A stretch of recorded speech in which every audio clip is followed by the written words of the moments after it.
antara sejarah dan modernitas, Balikpapan tumbuh sebagai kota yang menyimpan banyak lapisan cerita. Di balik gemerlap pembangunan dan riuh kehidupan metropolitan, tersimpan jejak panjang dari masa kolonial, perdagangan, hingga kisah para perantau yang pernah datang dan meninggalkan bagian dari hidup mereka di kota ini. Mari menelusuri cerita-cerita yang masih hidup di kota ini dalam The Heritage Hunter edisi Balikpapan.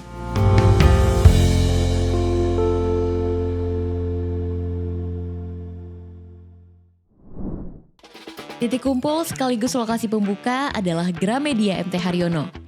Gramedia MT Haryono menjadi salah satu ruang literasi yang tumbuh bersama masyarakat Balikpapan. Di tengah hiruk-pikuk perkembangan kota, toko buku ini bukan sekedar tempat mencari buku, melainkan ruang tempat orang-orang datang untuk menemukan inspirasi, memperluas pengetahuan, dan menjaga kebiasaan membaca agar tetap hidup dari waktu ke waktu.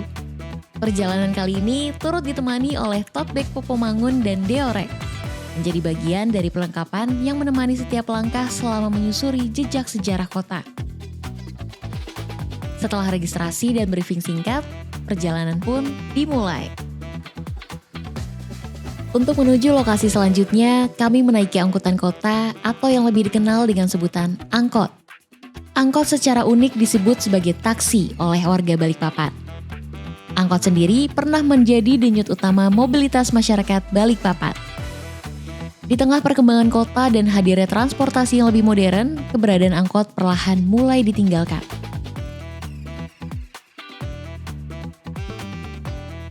Pemberhentian berikutnya adalah Rumah Jengki, atau dikenal sebagai Wisma Pantai Kilang Mandiri. Bangunan yang dulu merupakan wisma milik Pertamina ini berdiri tenang di kawasan pesisir, menyimpan jejak arsitektur jengki, gaya khas Indonesia pasca kolonial yang lahir dari semangat kebebasan dan dipengaruhi modernisme Amerika. Kini, bangunan ini beralih fungsi sebagai penginapan, menjadi contoh bagaimana ruang lama tetap dapat hidup dan dinikmati tanpa kehilangan cerita yang melekat di dalamnya. Perjalanan pun berlanjut ke Tugu Australia. Terletak di sekitar Lapangan Merdeka, monumen ini dibangun oleh Tentara Sekutu Divisi 7 Australia pada tahun 1946 sebagai pengingat akan pertempuran yang pernah terjadi di Balikpapan. Di balik bentuk yang sederhana, tugu ini menyimpan jejak sejarah perang sekaligus penghormatan bagi para prajurit yang gugur pada masa tersebut. Selanjutnya, rombongan menuju Lapangan Merdeka. Dahulu, kawasan Lapangan Merdeka merupakan bagian dari pesisir pantai sebelum akhirnya berubah seiring berkembangnya industri minyak pada masa kolonial Belanda.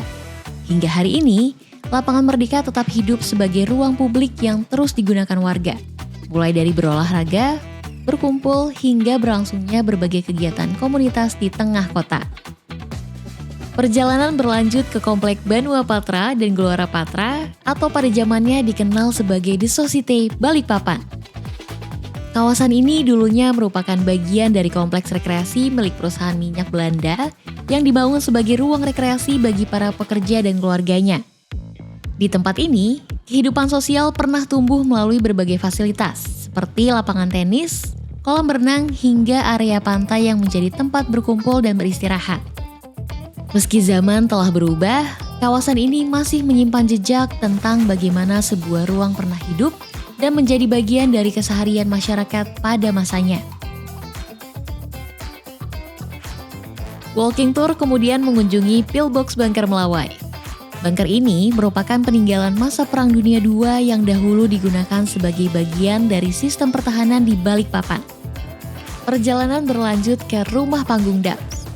Pada masanya, rumah-rumah ini dihuni oleh para pekerja kilang minyak Balikpapan beserta keluarga asal Belanda yang tinggal di kawasan permukiman perusahaan. Di titik ini, para peserta mengikuti sesi sketching bersama Kak Rudi dan Kak Hanif, mengabadikan suasana serta detail bangunan melalui goresan sketsa. Kegiatan ini turut didukung oleh Studi yang menyediakan perlengkapan menggambar selama sesi berlangsung. Selanjutnya, rombongan mengunjungi Rumah Pelengkung. Rumah Pelengkung dikenal dengan bentuk atap melengkungnya yang khas. Bangunan ini awalnya digunakan sebagai barak dan fasilitas pendukung pada masa Perang Dunia Kedua. Dengan desain yang praktis dan mudah dibangun, Rumah ini menjadi salah satu tipe bangunan yang banyak digunakan pada masa itu. Setelah menyusuri berbagai kawasan bersejarah di Balikpapan, para peserta akhirnya kembali ke Gramedia MT Haryono dengan menaiki angkot.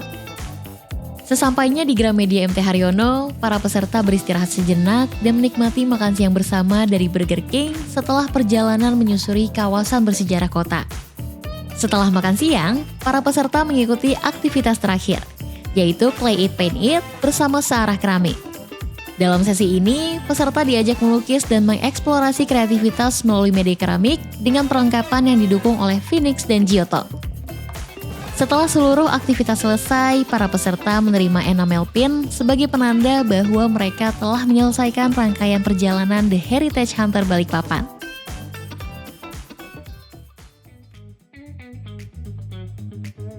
Lewat The Heritage Hunter Balikpapan, para peserta diajak melihat kota dari sudut yang berbeda.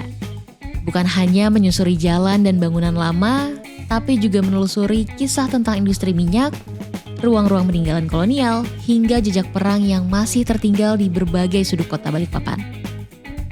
Setiap langkah menghadirkan cerita tentang bagaimana Balikpapan tumbuh dan berubah dari masa ke masa. Bersama pemandu dari Balikpapan Tempo Dulu, Insta BPN, dan Susur Gang, perjalanan ini menjadi pengingat bahwa di balik wajah modern sebuah kota, selalu ada sejarah yang perlahan membentuk identitasnya. Sampai jumpa di The Heritage Hunter kota berikutnya.